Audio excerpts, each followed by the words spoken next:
호세아 7장 8절에서 16절까지 말씀. 에브라임이 열방에 혼잡되니 저는 곧 뒤집지 않은 전병이로다. 저는 이방인에게 그 힘이 삼켰으나 알지 못하고 백발이 얼룩얼룩 할지라도 깨닫지 못하는도다. 이스라엘의 교만은 그 얼굴에 증거가 되나니 저희가 이 모든 일을 당하여도 그 하나님 여호와께로 돌아오지 아니하며 구하지 아니하도다. 에브라임은 어리석은 비둘기같이 지혜가 없어서 애굽을 향하여 부르짖으며 아수르로 가는도다. 저희가 갈 때에 내가 나의 그물을 그 위에 쳐서 공중의 새처럼 떨어뜨리고 전에 그 공회에 들려준 대로 저희를 징계하리라. 화 있을진저 저희가 나를 떠나 그릇 같음이니라. 패망할진저 저희가 내게 범죄하였음이니라. 내가 저희를 구속하려 하나 저희가 나를 거스려 거짓을 말하고 성심으로 나를 부르지 아니하였으며 오직 침상에서 슬피 부르짖으며 곡식과 새 포도주를 인하여 모이며 나를 거역하는도다. 내가 저희 팔을 연습시켜 강건케 하였으나 저희는 내게 대하여 악을 꾀하는도다. 저희가 돌아오나 높으신 자에게로 돌아오지 아니하니 속이는 활과 같으며 그 방백들은 그 혀의 거친 말로 인하여 칼에 엎드러지리니 이것이 애굽 땅에서 조롱거리가 되리라. 이는 하나님의 말씀이니라. 아멘. 오늘 호세아 7장 8절에서 16절 말씀을 통해서 포기할 수 없는 너, 포기할 수 없는 너라는 제목으로 같이 은혜를 나누고자 합니다. 하나님이 우리를 절대 포기할 수 없다는 겁니다. 우리를 어떻게 이 세상에서 예수 그리스도의 피로 구속했는데 우리를 포기하겠느냐, 이런 하나님의 말씀이죠. 여러분 이 말씀으로 위로받으시기 바랍니다. 우리가 비록 약하고 또 연약해서 죄 가운데 또는 하나님이 원치 않는 그런 길로 갈 수 있습니다. 그럴지라도 하나님은 절대 우리를 포기하지 않는다. 할렐루야. 이 말씀으로 위로받으시기 바랍니다. 우리 가정도 마찬가지고 우리 자녀도 마찬가지고 또 그 자녀들이 결혼해서 그들을 통해서 새롭게 태어날 자손들까지, 아니 주님이 이 땅에 오시는 그때까지 우리 가문과 우리 가정을 하나님이 영원히 포기하지 않으시고 지키신다는 이 말씀 여러분들 꼭 믿으시기를 주의 이름으로 축원합니다. 이 호세아 선지자는 그 이름의 뜻이 무엇인가 하면은 여호와께서 이스라엘의 구원자이시다라는 그런 뜻을 가지고 있습니다. 하나님께서 우리의 구원자이시다. 이것이 호세아라는 그런 이름의 의미인 것입니다. 이 호세아 선지자는 북쪽 이스라엘 여로보암 2세 통치 말기부터 북쪽 이스라엘이 멸망을 당할 때까지 약 40년 동안 북쪽 이스라엘을 위해서 하나님의 선지자로 활동하였던 그런 신실한 하나님의 사람이죠. 우리가 이스라엘의 역사를 잠깐 생각해 보면은 솔로몬의 범죄로 말미암아 이스라엘이 북쪽 이스라엘과 남쪽 유다로 갈라지게 됩니다. 그런데 남쪽 유다는 하나님께서 다윗과 언약을 기억하사 다윗 왕조로 계속 이어져 나가요.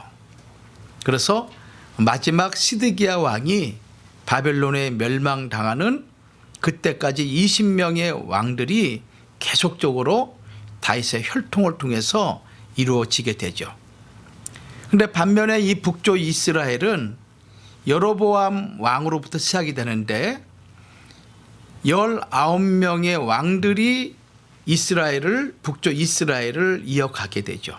그 사이에 9왕조가 찬탈하게 됩니다. 그러니까 남쪽 유다는 다윗 왕조 한 왕조로 계속 이어가는 반면에 북쪽 이스라엘은 9개의 왕조가 무너지고 세워지고 그러면서 피비린내 나는 그런 살육이 북쪽 이스라엘에서 벌어지게 되는 거예요. 그 처음 왕이 누구냐면 여로보암이죠. 근데 이 여로보암 다음에 12대 왕이 또 여로보암인데 그 여로보암을 여로보암 2세라 이렇게 칭하게 됩니다. 이때 호세아 선지자가 북쪽 이스라엘을 위해서 하나님 말씀으로 이스라엘 백성들에게 말씀을 전한 내용이 호세아서가 바로 그 내용이고, 그중에 7장 8절과 16절 말씀 보면은 하나님이 절대 너희를 포기할 수 없다라는 그런 메시지가 가득히 담겨져 있는 내용이 오늘 본문 말씀인 것입니다.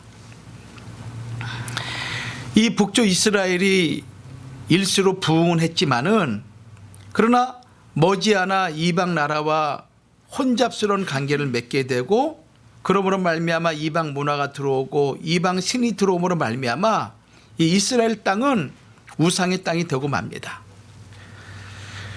그래서 심각한 정치적인 위기와 종교적인 위기를 만나는 그 시점에 하나님의 선지자 호세아가 그 백성을 말씀으로 찾아온 거예요. 하나님의 심판이 분명하지만은 그럼에도 불구하고 너희들을 절대 내가 포기할 수 없다, 그 메시지를 전해주고 있는 것입니다.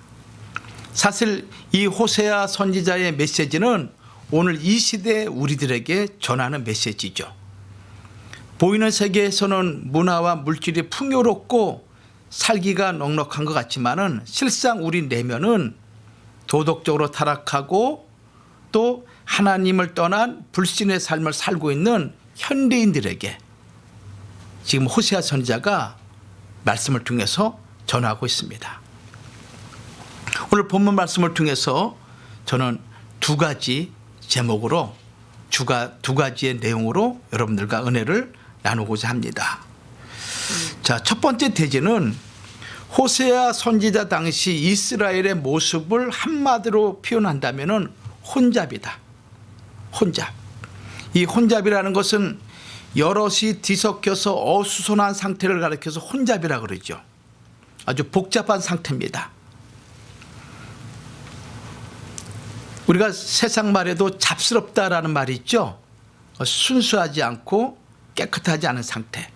무엇인가 더러운 것이 섞여서 어떻게 할 수 없는 그런 상태를 혼잡스럽다. 우리의 생각도 혼잡스럽고 마음도 혼잡스러우면은 이러지도 저러지도 못하는 그런 상태가 되는 거예요.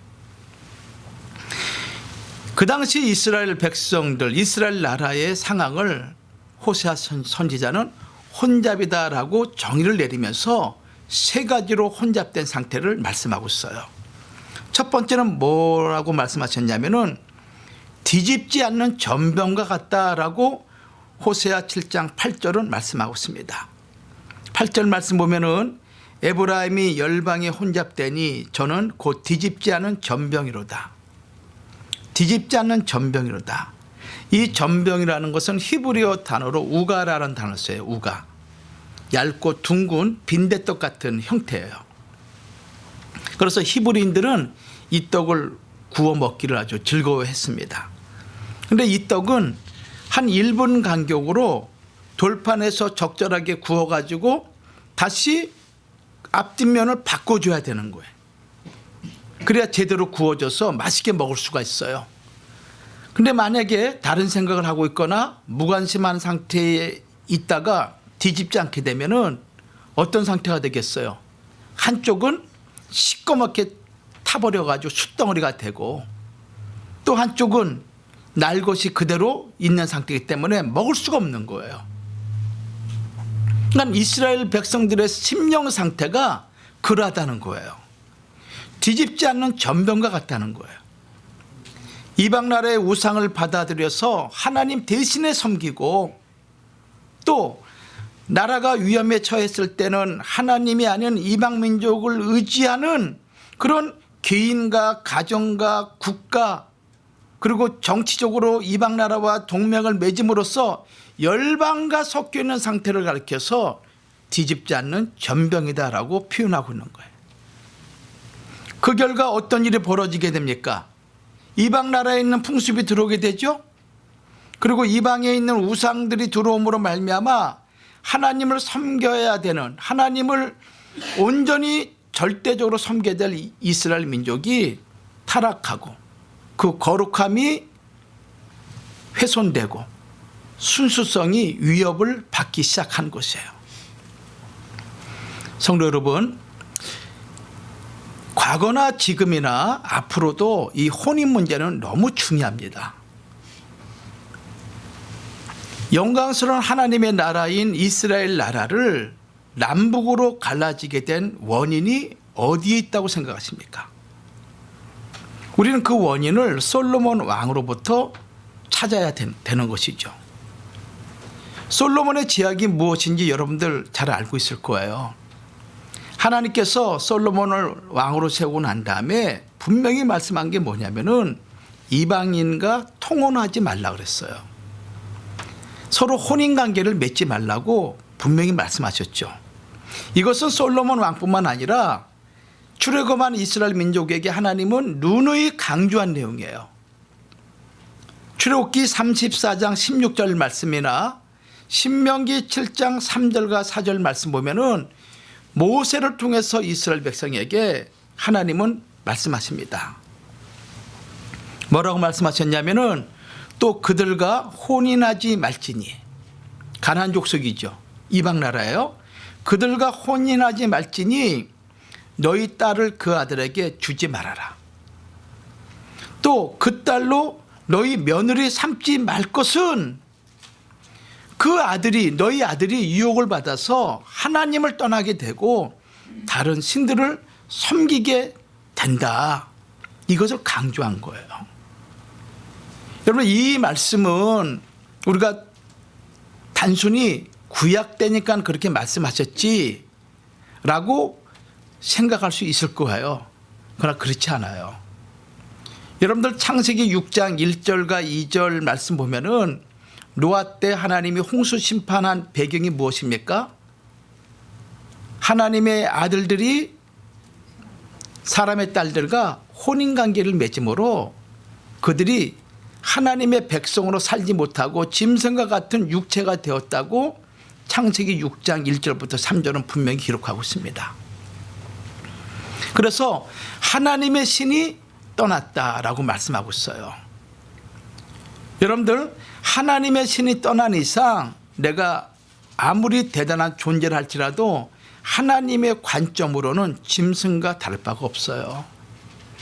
그러나 우리의 삶이 어떠하든지 간에 내 안에 하나님의 거룩한 성령이 내재하시고 임재하시고 나를 주장하는 사람은 하나님의 거룩한 사람이에요. 여러분들, 중요한 것은 사람들이 나를 어떻게 보느냐, 나를 어떻게 판단하느냐, 이것도 중요한 문제이겠죠. 그러나 그것보다 더 중요한 것은 하나님의 나를 어떻게 보느냐, 하나님이 나를 어떻게 판단을 하시느냐, 이게 너무너무 중요한 거예요.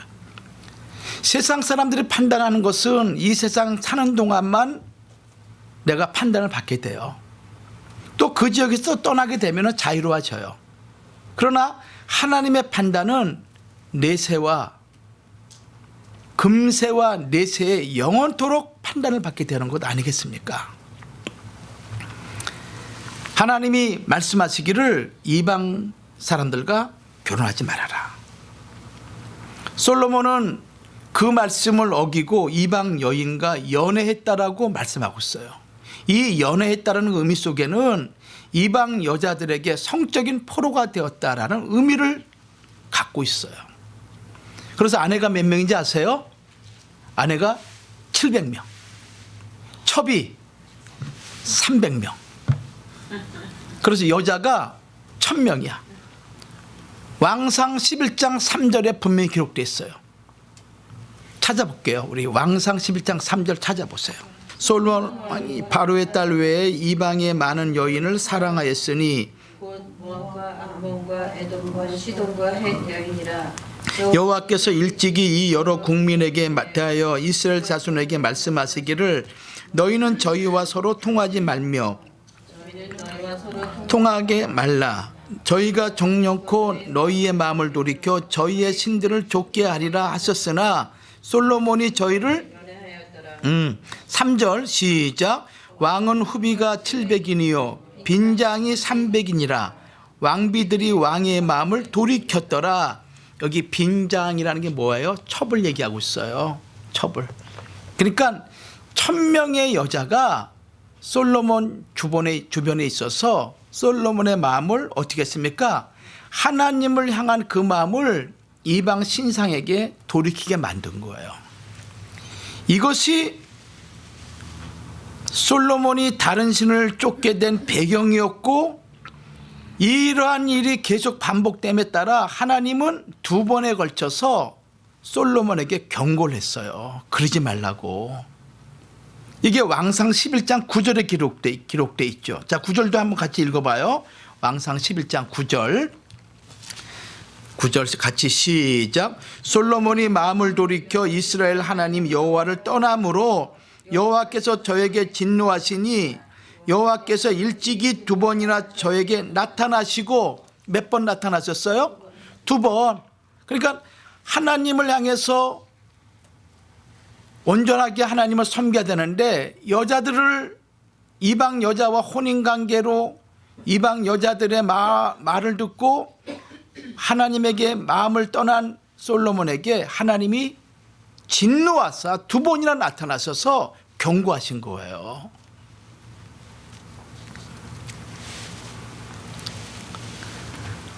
그러나 솔로몬은 어떻게 했습니까? 그 경고에 순종했습니까? 순종하지 않았어요.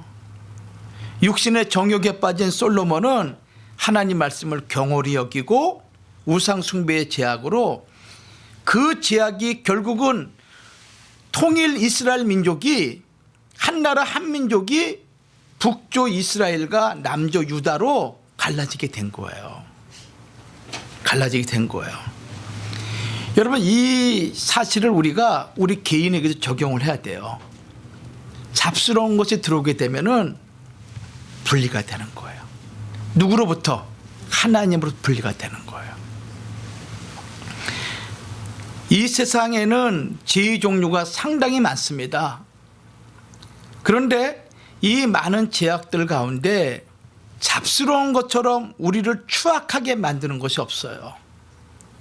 잡스러운 것처럼.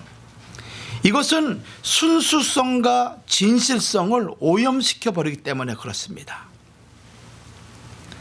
그런데 이 잡스러운 것이 종교 영역, 신앙의 영역으로 들어오게 되면은 더 심각한 양상을 보이게 돼요.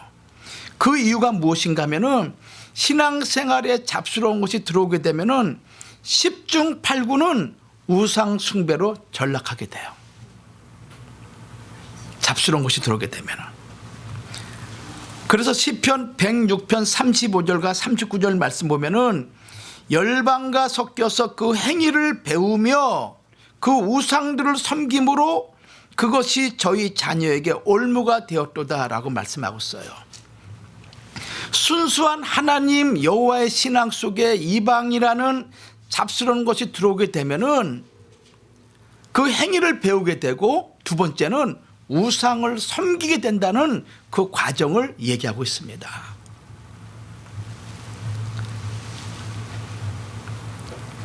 그러니 우리 신앙을 거룩하고 경건하게 유지한다는 것은 결코 쉽지가 않아요. 내가 아무리 모태신앙이고 수없이 오랜 세월 동안 내가 하나님을 섬겼다 할지라도, 내가 순간 하나님 말씀을 잃어버리고 방심하게 되면은 어둠이 들어와요.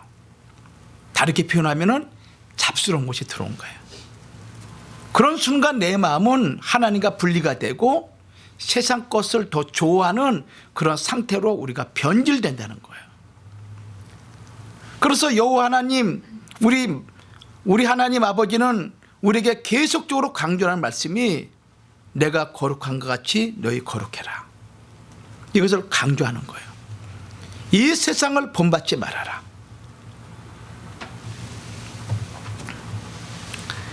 하나님께서 출애굽기 34장 12절 말씀에서나 신명기 7장 3절과 4절 말씀처럼 너희가 이방인과 결혼관계를 맺게 되면은 그것이 나중에 올무가 될 수 있기 때문에 이스라엘 백성에게 계속적으로 강조하는 것이 뭐냐? 성별을 강조했던 거야. 그런데 이스라엘은 하나님의 경고를 무시하고 이방인과 혼인관계를 맺어요. 그렇지, 우리보다 더 여유가 있고 더 모든 면에서 낫다면은 그 사람의 신앙 상관없어 우리 결혼하자 이런 마음을 갖게 되는 거예요. 이로 인해서 우상 숭배와 도덕적 타락과 제약 속에 빠져 있는 그 백성들의 상태를 지금 호세아 선지자는 뒤집지 않은 전병이다 이렇게 말씀하고 있어요. 우리가 계시록 18장 2절 말씀 보면 큰 성 바벨론 나오죠. 이 큰 성 바벨론을 다른 말로 표현하면은 잡스러운 도시다 이렇게 얘기할 수 있죠. 왜냐하면은 거기에 특징을 지금 사도 요한은 세 가지로 얘기하고 있는데, 첫째는 귀신의 처소다. 온갖 잡기들이 다 모여있는 장소가 어디냐? 큰 성 바벨론이에요. 두 번째는 각종 더러운 영들이 모이는 곳이라고 말씀하고 있어요. 세 번째는 각종 더럽고 가증한 새들이 모이는 곳이다. 그러니까 세상에 오만 잡동 사리들은 다 모인 곳이 큰 성 바벨론인데, 그 큰 성 바벨론이 어디냐? 우리가 살고 있는 이 세상인 거예요. 이 세상은 온갖 더러운 곳이 다 모이는 장소예요. 가증한 것들이 다 모여있는 거예요. 그런 가운데서도 하나님 우리를 영원한 거룩한 성 새 예루살렘을 유업으로 주기 위해서, 거룩하게 만들기 위해서 하나님이 지금 우리를 찾아오시는 거예요. 무엇으로? 말씀으로. 왜? 말씀 자체는 거룩하기 때문에. 그래서 말씀을 듣는 순간 우리의 거룩함이 회복될 줄 믿습니다. 그러니까 말씀을 듣지 않으면 안 되는 거예요. 세상 말을 듣는 그 순간 세상은 잡스러운 거예요. 그래서 사도 바울은 믿지 않는 자와 멍해를 같이 하지 말고 오직 하나님만 섬기라 이렇게 경고하고 있죠. 의로움과 불법이 어떻게 같이 살 수 있겠으며, 빛과 어두움이, 그리스도와 벨리알이 어떻게 조화를 이룰 수 있겠느냐. 고린도후서 6장 14절과 16절 말씀이죠. 여러분과 같이 아름답고 여러분과 같이 고귀한 하나님의 백성이 어떻게 믿지 않는 자들과 서로 조화를 이룰 수 있겠느냐. 불가능하다는 거예요. 인간적으로 우리가 사귐을 사귈 수 있고 만남을 할 수 있어요. 그러나 우리의 마음만큼은 본받지 말아야 돼요. 여러분들, 이 땅에서 우리가 물질적으로 어려움 당하고 때로는 또 삶의 공공함을 만날 수 있어요. 그러나 하나님은 반드시 살아계십니다. 그리고 우리에게 하나님이 준비하고 계신 것은 우리가 상상할 수 없는 놀라운 부귀와 영광으로 주기 위해서 준비하고 있습니다. 그 사실을 우리가 믿지 못하면은 이 세상에서 무슨 낙을 가지고 살아갈 수 있겠습니까? 그냥 믿음이 아니면 안 되는 거예요. 오늘 호세아 7장 9절 말씀 보면은 이렇게 기록하고 있습니다. 뭐라고 말씀하냐면은, 저는 이방인에게 그 힘이 삼키었으나 알지 못하고 백발이 얼룩할지라도 깨닫지 못하노라. 이방인에게 그 힘이 삼키었으니, 이 말씀하고 있습니다. 이방인들에게 제압을 당하고 있음에도 불구하고 자기가 제압을 당하고 있는 것을 모르고 살아가고 있다는 거예요. 어떤 상태가? 머리가 백발이 돼가지고 휘어질 때까지 세상에게 사로잡혀서 살아가고 있는 자기 자신을 모르고 있다는 거예요. 자기는 믿는 것 같아요. 그런데 실상 하나님이 그 마음의 문을 열어서 봤더니 그 마음은 세상의 힘에 사로잡혀서 끌려다니고 있는 거야. 이방인들에게 영향을 주어야 할 하나님의 백성들이 오히려 그들에게 동화가 돼버렸어요. 성질과 사상이 다르던 것이 서로 같게 되었다는 거예요. 이 세상에 긍정적인 영향을 주어야 될 하나님의 교회들이 세상의 비난과 지탄, 세상의 그 힘과 그 사상에 압도를 당하고 있는 그 모습을 지금 호세아 7장 9절은 저는 이방인에게 그 힘이 삼켰으니라고 표현하고 있는 이 현실, 얼마나 불행하겠습니까? 또 하나님은 얼마나 마음이 아프시겠습니까? 시간이 지났는데도 깨닫지 못하는 이스라엘 백성의 영적인 무감각한 상태를 말하고 있어요. 오늘 우리가 이 세상 살아가면서 우리는 이 문화에서 벗어날 수가 없고 또 세상 역사 속에서 우리는 자유로울 수 없어요. 우리가 살고 있는 이 세상은 역사 속에서 움직여지고 있고 그 속에 우리가 살아가고 있는 것입니다. 근데 중요한 것은 우리가 어떤 모임을 어떠한 단체에 참여하든지 간에 먼저 우리가 선행을 해야 되는 것은 무엇인가 하면은 거룩이라는 것을 잊지 마십시오. 성별이라는 것을 잊지 마세요. 하나님 한 분만을 온전히 섬기겠다라는 그런 신앙의 고백 또 생활의 고백이 내 삶을 통해서 분명하게 드러나야 되는 거예요. 나는 그리스도인이야. 나는 하나님의 백성이야. 나는 이 땅에서 영원히 거하는 자가 아니라 잠깐 나그네 인생 살다가 우리 하나님 아버지가 준비한 영원한 도성 그 도성에 들어갈 하나님의 백성이야. 자기 자신을 분명히 인식한 자는 이 세상에 있는 것에 연연하지 않고 유혹당하지 않아요. 근데 그런 비전과 꿈이 없으면은 유혹당하는 거지요. 넘어질 수밖에 없는 거예요. 그러니까 항상 무슨 모임에 가든지 간에 여러분 잊지 말아야 될 건 뭐냐면은 내가 어떤 일을 하든지 간에 내 안에 성별과 거룩함이 있는지 이것을 항상 점검을 해야 돼요. 만약에 성별된 삶이 없이는 세상 문화에 우리는 젖어들게 되고 그리고 내가 세상에 하나님의 거룩을 드러내야 되는데 그런 모든 것들을 잃어버리게 된다. 소금의 역할을 하지 못하면 어떻게 됩니까? 땅에 버려져서 짓밟힘을 당한다. 그렇죠? 내가 빛인데 빛된 삶을 내가 살지 못하는 것은 바로 어둠이 된 것이죠. 어둠이 어둠 속에서 서로 동화가 돼 살아가는 거예요. 그것이 바로 그 당시 이스라엘 백성들의 상태였다. 하는 짓은 세상 사람인데 주일날만 되면 꼭 교회 간다고 성경 들고 나가는 거야. 이렇게 보면은 교인인데 저렇게 보면은 불신자와 너무너무 똑같은 거야. 근데 주일날 되면은 뽀얗게 앉아있는 성경 그 일주일 내내 보지도 않았어. 탈탈 털어가지고 들고 가는 거야. 이래서는 안 된다는 거예요. 지금 우리가 살고 있는 이 시대는 여러분들 말세지말이라 그래요. 말세지말. 말세라 그래요. 그러니까 우리도 모르는 사이에 그날과 그때는 우리는 알 수 없죠. 아버지만 알고 있으니까. 근데 그날이 믿는 자 깨어있는 자들에게는 도적같이 임하지 않는 거예요. 그러나 믿지 않는 자들에게는 세상과 짝하는 자들에게는 세상과 벗된 자들에게는 도적같이 임하는 거. 이게 뭐야? 벌써 이미 그 순간 늦은 거예요.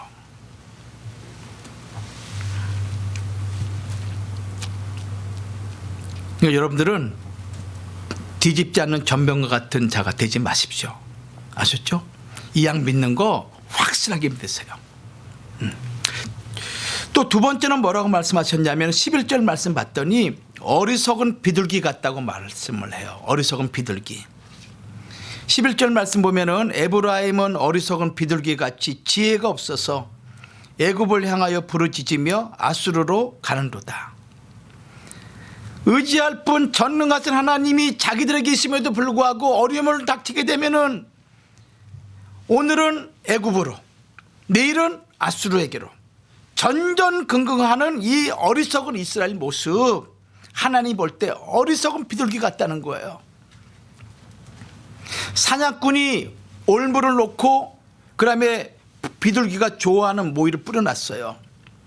이 비둘기는 그 모이만 눈에 보일 뿐이지 자기를 잡기 위해서 준비해 놓은 그 올무를 보지 못하는 거예요. 그 안에서 그냥 곧장 날아드는 것이죠.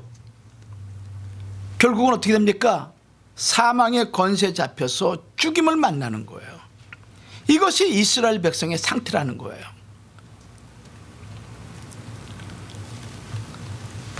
이스라엘은 자신의 상태를 알지 못하고 늘 육신적인 생각으로 이길 저기를 궁리하고 찾습니다. 그런데 피한다는 것이 피난처 대신 하나님께로 돌아오는 것이 아니라 잘못된 방법, 잘못된 자리, 잘못된 대상에게 도움을 청하는 어리석은 이스라엘 백성. 오늘도 우리도 마찬가지예요. 문제가 생기게 되면 하나님 앞에 엎드려서 눈물 콧물 흘리면서 자복하고 회개하고 자기 자신을 돌이켜서 하나님, 내가 혹시라도 깨닫지 못하는 것 있으면 깨닫게 해달라고 무릎 꿇고 아버지 앞에 나올 때 하나님이 지혜를 주시고 해결해 주시는데 사람을 찾아가는 거야. 이 사람 찾아가는 거야. 저 사람 찾아가는 거야. 상황에 따라 이리저리 방황하는 이스라엘의 이 처량한 모습, 이것을 지금 호세아 선지자를 통해서 하나님이 지적하고 있는 거예요. 그래서 호세아 7장 10절 말씀 보면은 이스라엘의 교만은 그 얼굴의 증거가 되나니 저희가 이 모든 일을 당하여도 그 하나님 여호와께로 돌아오지 아니하며 구하지 아니하도다. 돈을 더 의지하는 거야. 세상의 건설을 더 의지하는 거야. 얼굴에 교만이 가득해가지고. 여러분, 역대하 16장에 보면은 남조 유다에 아사왕이라는 사람이 나와요. 아사왕. 이 사람은 선한 왕이었습니다. 그리고 여호와 보시기에 정직히 행한 왕이었죠. 그래서 41년 동안 남조 유다를 다스린 유다의 왕이었습니다. 그런데 말년에 무슨 일이 있었냐면은 그가 교만해가지고 하나님께서 그 교만을 무너뜨리고 하나님만 더욱더 의지하도록 하기 위해서 병이 나게 했어요. 그 병이 무슨 병이냐면은 발에 병이 났는데 그 병이 났을 때 어떻게 이 아사왕이 대처를 했냐면은 저가 여호와께 구하지 아니하고 의원들을 구하기에 열심을 다한 거예요.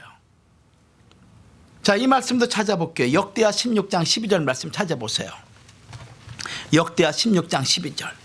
아사가 왕이 된 지 39년에 그 발이 병들어 심히 중하나 병이 있을 때 저가 여호와께 구하지 아니하고 의원들에게 구하더라.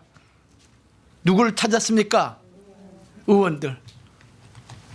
좋은 병, 좋은 병원, 좋은 닥터, 거기 가면 나을 수 있다 생각하고 간 거예요.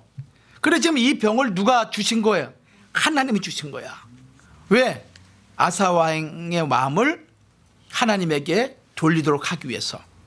그런데 그 의도를 알지 못하고 이 병을 고치기 위해서 온갖 전국 방방 곳곳에 용한 의사는 다 찾아다니는 거야. 근데 낫습니까? 하나님이 주신 병인데 안 낫죠. 누굴 찾아가야 됩니까? 하나님. 여러분들, 저 보세요. 우리 가정에 내 삶 속에 문제가 생기잖아요. 하나님 앞에 찾아오세요. 하나님 앞에. 다른 거 찾아봤자 해결 안 돼. 물론 사람이 그 일을 할 수 있어. 그러나 하나님 앞에 엎드려 하나님께서 그 사람의 마음을 움직여서 하나님 영광을 드러내고 하나님의 이름을 존귀케 하는 역사가 있게 해달라고 그렇게 하나님 앞에 먼저 기도하고 하나님을 먼저 구하게 되면은 하나님의 성령이 역사하시는 거예요. 그러면 능치 못함이 없을 줄 믿습니다. 하나님을 의지해야 되는 거예요.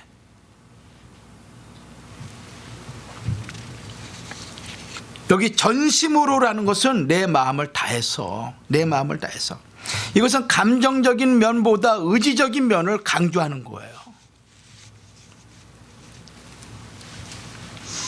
성도 여러분, 하나님은 범죄한 이스라엘 백성이 구원받기를 원하시고 있습니다.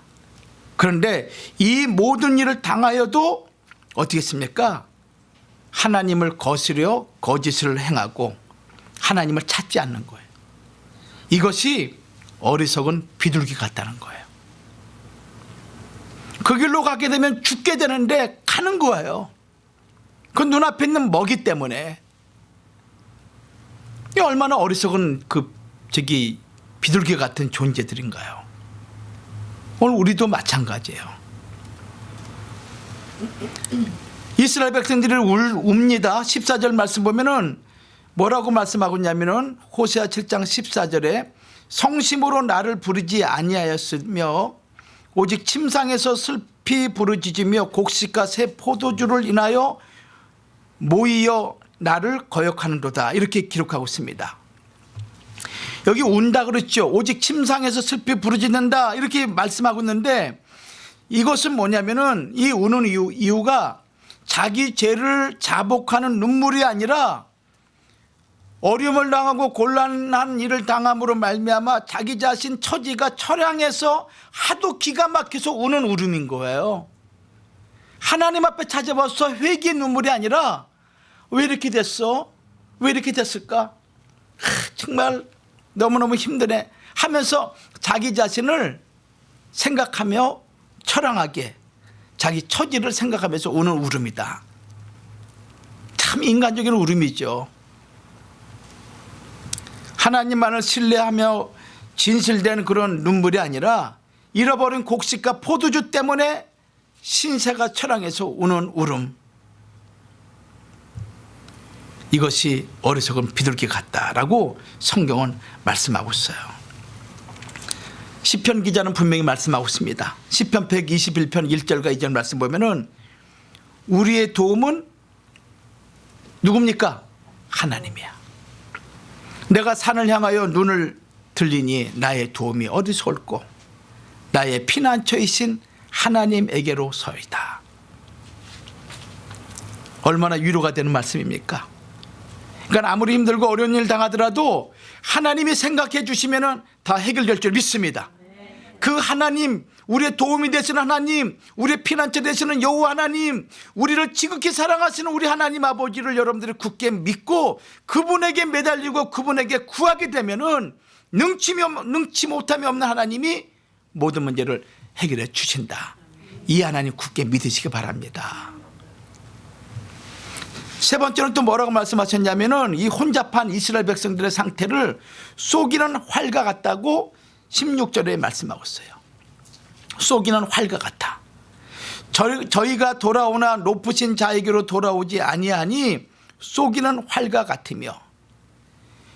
여러분들 이 활은 쏘는 자의 그 목표대로 날아가야 되잖아요. 그렇죠? 근데 이 쏘기는 활은 구분화살이야. 관역을 빗나가는 활인 거예요. 내가 의도한 대로 가서 맞춰줘야 되는데 이 활 자체가 굽어져 있어가지고 엉뚱한 데 가서 맞춰지는 거예요. 그러니까 이게 이스라엘 백성들의 삶이었다는 겁니다. 여러분 생각해 보세요. 이스라엘 백성은 하나님의 기대였어요. 이 세상 만국 가운데 유일하게 알고 있는 민족이 누구냐면 이스라엘 민족이었어요. 아모스 3장 1절에 분명히 기록하고 있잖아요. 내가 땅의 모든 족속 중에 너희만 알았나니 하나님 말씀하신 거야. 이 땅에 수많은 민족과 열방과 족속이 있지만 하나님이 알고 있는 민족은 누구냐? 이스라엘 민족 한 민족이라는 거예요. 언약 민족이기 때문에 택한 백성이기 때문에 예수 그리스도 피로 말미암아 구원을 받은 하나님의 백성이기 때문에 이 땅에 수많은 75억의 인구가 있지만은 하나님은 누구만 알고 있습니까? 예수를 통해서 구원받은 여러분만 알고 있는 거야. 근데 그런 백성, 그런 우리가 구분할이 되어서 쏘기는 할이 되어서 하나님의 기대에 미치지 못하고 엉뚱한 방향에 가서 탁탁 맞춰져 있고 그런다면은 하나님 볼 때 얼마나 마음이 괴롭겠습니까? 여러분의 자녀가 여러분들 참 얼마나 힘든 가운데 키웠습니까? 근데 그 아이가 잘 성장해서 정말 부모의 뜻에 아니 그 먼저 하나님의 뜻에 맞는 인물로 성장해서 하나님의 나라에서 귀하게 쓰임받아야 되는데 아이가 엉뚱한 데로 가 있는 거야. 엉뚱한 방향에 있는 거야. 엉뚱한 자리에 서 있는 거야. 그러면 얼마나 마음이 힘들겠습니까? 쏘기는 하리라는 것은 기대를 무너뜨리고 하나님의 의도와 반대되는 빗나가버린 그런 상태. 여러분 죄라는 것도 히브리어로 하말티아라는 단어를 써요. 하말티아. 표적을 빗나간 상태를 죄라 그래요. 죄. 고의로 하나님의 기대와 은혜를 망각한 거, 이걸 죄라는 거예요. 표적에 맞춰져 있는데 표적에 맞지 않고 엉뚱한 데 가서 맞춰져 있는 거, 가 있는 거, 이게 죄라는 거예요. 우리의 삶이 하나님이 원하시는 그 목표대로 살아야 되는데 그렇지 않고 다른 데로 가 있어.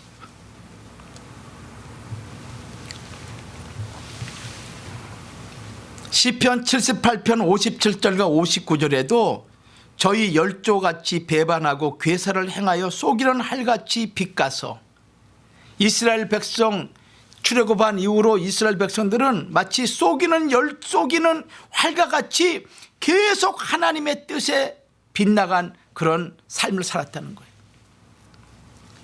우리가 지금까지 어떻게 살아왔든지 간에 우리의 남은 생애만큼은 속이는 할이 되지 맙시다. 아셨죠? 하나님 원하신 대로 딱 박히게 되면은 하나님이 얼마나 기뻐하실까. 마치 여름날에 시원한 냉수 같은 존재가 돼야 돼. 할렐루야. 아셨죠? 예, 목이 타고 가래서 막 너무너무 물이 먹고 싶은데 그 시원한 여름물이 돼가지고 그 목 타는 사람이 딱 줘봐요. 얼마나 벌컥벌컥 마실 때 얼마나 시원할까. 얼마나 시원할까. 이야, 살겠다. 이야, 살겠다. 제약된 세상에서 하나님의 뜻을 이루는 사람이 없어. 하나님이 그냥 너무너무 괴로운 거야. 죽고 싶은 마음이야. 하나님이 죽음이 없지요. 그러나 표현이 그렇다는 거야.